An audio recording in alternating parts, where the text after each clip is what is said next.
भन्छ अलिकति डिस्क्राइब गर्नु न कमलको जरालाई यो कमल हाम्रो रुकुमबाट आयो त्यही हो यो खायो भने के हुन्छ यो खायो भने हजुरको रोग व्याधहरू सब नष्ट हुन्छ यो खायो भने यो धोइन दियो नानीलाई दियो खायो खान्न रे यसो हो जरा सुकाएर खायो भने जन्डिस पनि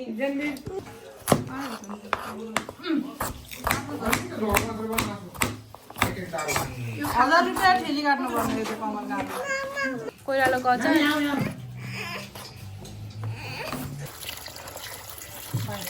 खायो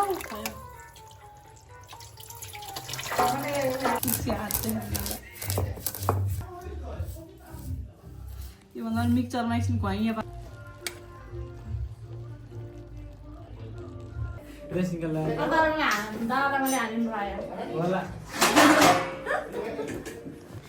खोल्दा बसेर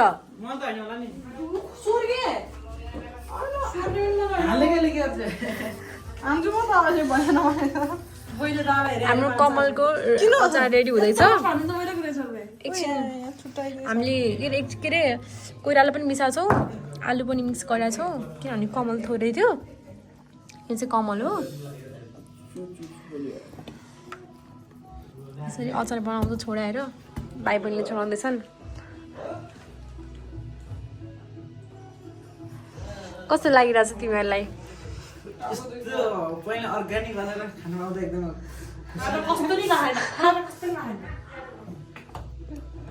मलाई खुसीले गत गत भएन तर अहिले खाना कस्तो हुने कस्तो बनाउने मान्छेले यसमा राख्नलाई चाहिँ यो भाँगोको छोप हो अब यसमा चाहिँ हामी म्यास गर्छौँ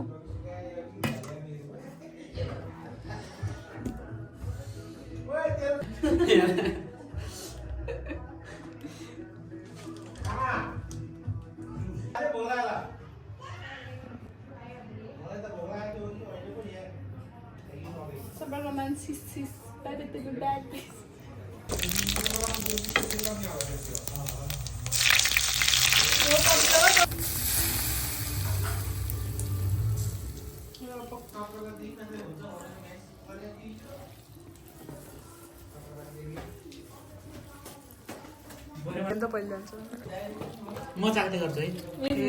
भागे